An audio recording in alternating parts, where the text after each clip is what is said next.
ComicsPRO, the only trade organization for comic book retailers. That's what they say. So I gotta believe them, ladies and gentlemen. Welcome back to another video with Spy Haas. And in this one, we're at ComicsPRO. Like I already said, the only trade organization meant for retailers. Is that the thing? I already forgot. Now, normally in these situations, we like to do walking, talking, vlogs, bring it to the show. But the spaceship is too small. If I walk, the video will be over. So at some point, we're gonna settle in after I show you what it's like, you know, a little bit of speed dating right now. I know that you're still asking questions. You're thinking to yourself, Swag, I don't get it. What is ComicsPRO? ComicsPRO is the retailer event where people get together, publishers and retailers and other businesses, and they talk shop. They talk industry, they talk business. It's not really a fan event so much as it is a place to talk about new products coming out, new titles, new creatives working on new things, which I think by this point, a lot of that information has already come out, you know, and we're going to talk about that. Now, I happen to be at this show because I'm covering it, or not covering it, not really covering it. I actually came out here with 24/7 Comics in my comic book because this is the way to get my comic into retailer stores, which is what I would like to do. How do we feel about this angle right now, guys? Can we go a little bit like this?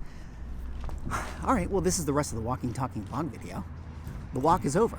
That was ComicsPRO. We're actually going to get into it here. So let's talk about this. This is the place where, you know, these forces get together, they talk shop, they talk about the industry, they talk about how they're going to save the industry, except they don't. They don't talk about that stuff. They just talk about, here's our new thing. The top level things that I get from all of these speeches I listen to from the various publishers or all the different brands that come up is really, it's just, hey, here's our new product. Hype, hype, hype, hype, hype. The thing about hype is that you can't quantify it. Hype is not a plan. I think I was hoping to hear something a little more, I don't know, revolutionary, I guess, coming off of the heels of, like, you know, the diamond distribution situation and, you know, kind of where the comic industry is at this moment in time. And I think I was hoping to hear something really transcendent from some of these companies, or just really new, unique ways to approach publishing comics in the year 2025. And so far, I haven't really heard anything like that. All right, let's talk about this. So the first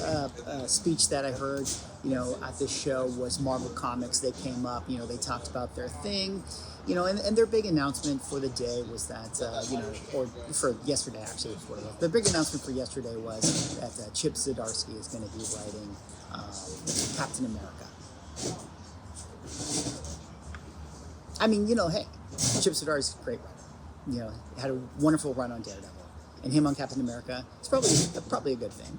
But doesn't it feel like this is mistimed? Because, you know, part of what they were saying in their speech was like, oh, we just had Captain America Brave New World, and, like, you know, it's, oh, what a tremendous film that it is, and it's breaking all these records and stuff, and it's like, all right, relax, it's not going to be breaking records, you know, we're going to get the weekend 2 box office. It's not looking good for that film. Like, I would be surprised if that movie breaks $500 million worldwide. I think it's probably going to be as successful as like an Ant-Man Quantumania, and it already feels like if you wanted to have, you know, a big new launch for Captain America, you probably should have aligned it, you know, with the release of that movie, rather than having it come out later on this summer or whenever it's actually going to come out. It feels a little bit too late, which I guess, you know, again, brings it back to like the overall thoughts on a lot of these, the way that these publishers are thinking, where they're still so very connected and tied to the movies being the thing that is going to drive traffic into the stores. I think that that's sort of their pitch to a lot of retailers, is saying like,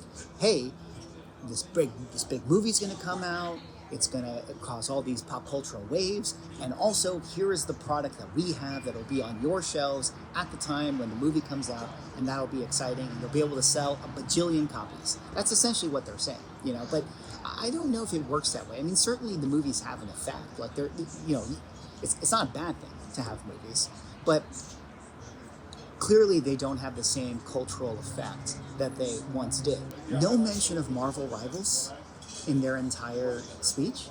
No mention of Magic the Gathering Marvel crossover set that's coming out this year. That seems crazy to me. Like, how could they not be wearing it on their sleeve? That Marvel Rivals is the biggest thing that has happened to the Marvel IP brand in a long time. And being that these are retailers that likely also have LGSs, like how could they not be leaning into the fact that, hey, later on this year, we're gonna have Magic the Gathering and Marvel. What do I know? Again, I'm just some guy with a YouTube channel. Okay, it was lunchtime all of a sudden, so I had to move again. So let's carry on here. There were some other publishers that came in, Penguin Random House, again, Captain America 4, the movie hype, da-da-da-da-da. Very interesting, the conversation with Diamond.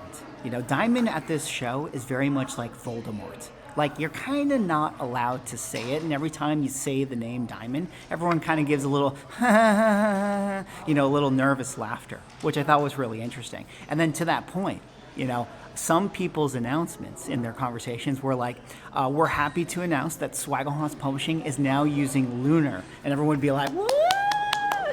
And it's funny how like Lunar has become this like cool brand to represent, your business now. Like, it's like, oh, I'm with Lunar. It's like a status symbol. And I think it's really funny. So that was kind of the feeling, I got here at that show. But yeah, Penguin Random House, again, lots of hype with what they're going to be bringing. It's not just comics that they distribute, guys. Like, they obviously do a lot of books and things like that. And again, just imagine everything that goes into a retailer store. Those types of companies are here as well. So tchotchkes, arts books, pins, you name it, whatever. There were some other publishers, Udon Entertainment. They talked a lot about how everything that they do is a franchise. And their specific line I thought that was really interesting was that it's going to be a big reprint year for them. So, take that as you will. We had Geiger here. Jeff Johns made an appearance. He had a speech about it. Obviously, the retailers were very, supportive of him, and it was good for him to talk. He made mention that they sold 1 million copies for their universe, which is fantastic. But again, I feel like with Geiger and things like that, those types of properties, it's like they're just creator driven. It's almost like Spawn and Todd McFarlane. It's like, that's great, that you're creating that IP and that property. But again, when it comes to like the long-term success of a comic industry or a hobby, like having a all-star creator come out with a new franchise or universe, again, is not a reliable strategy. It's just not. Like, there's only 5 people in the entire industry that could do that. Todd McFarlane, Jim Lee, Jeff Johns, people like that can create their own franchise and have it sell 1 million copies. And then outside of that, there's nothing really left over for, smaller creators or like the long-term sustainability of, people coming into comic book shops and buying comic books. On top of that, I feel like Geiger is a perfect example of a property that eventually, honestly, would seem to me to just want to go direct to consumer. So right now they're leveraging the retailer stores because it's easier for them to kind of move that property or not have to like go into that business of actually like getting into people's hands. But at the same time, like, why wouldn't they decide to go direct to consumer? I would imagine that has to be a conversation, especially if you control an IP like that. It just makes too much sense. And let me add this little thing. I heard this story, and let me try to be a little vague because I don't want to actually give it away. Let's just put it like this. There is a particular franchise, comic franchise, that is very successful. And what I learned is that over 80% of their sales comes from 50 stores. So if there's 2,000 comic stores in the entire U.S., maybe there's less, I don't know, 1,500, whatever. Of 80% of their sales for a big successful franchise comes from 50 stores. So again, going back to the direct-to-consumer thing, if you only have to, if you're only getting most of your business from 50 stores, like, that's not a lot.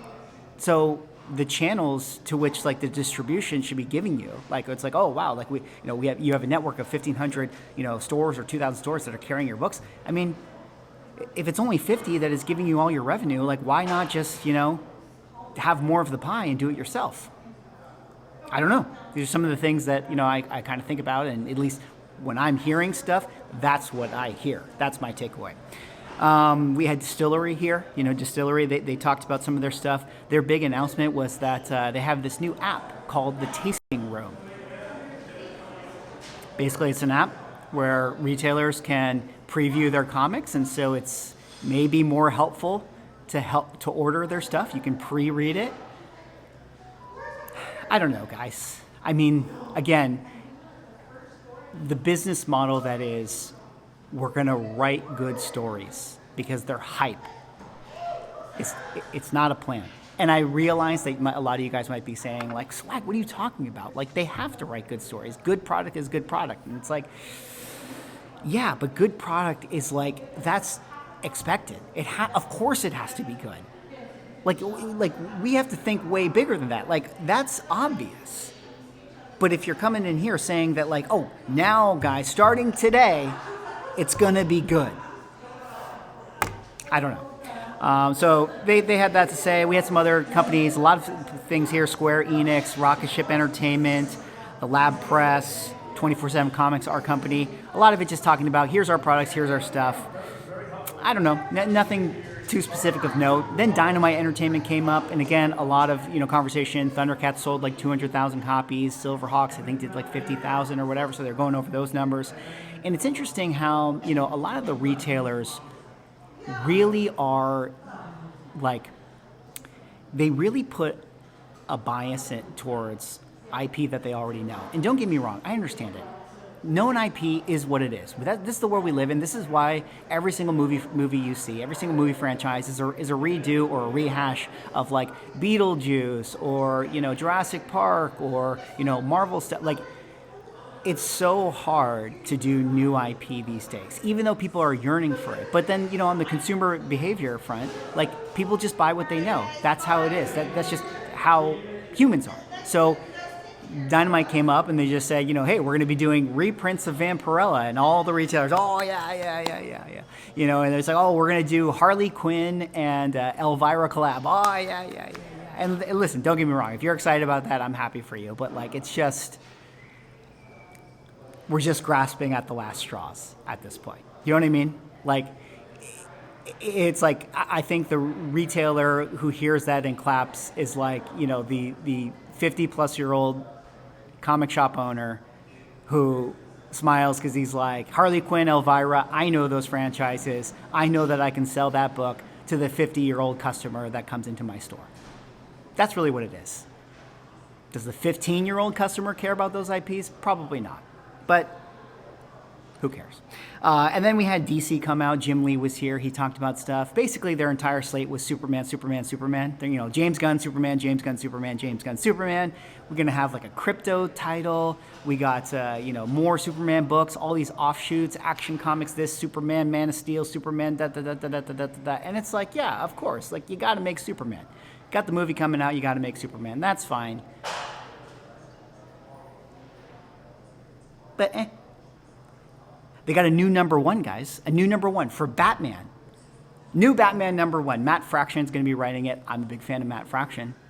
But at the same time, like, wasn't it obvious?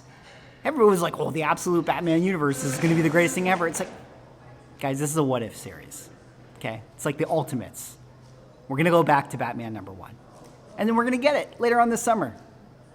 All right, what else did they say? I guess the big, the big talk was Marvel and DC are now going to do a collab, crossover event.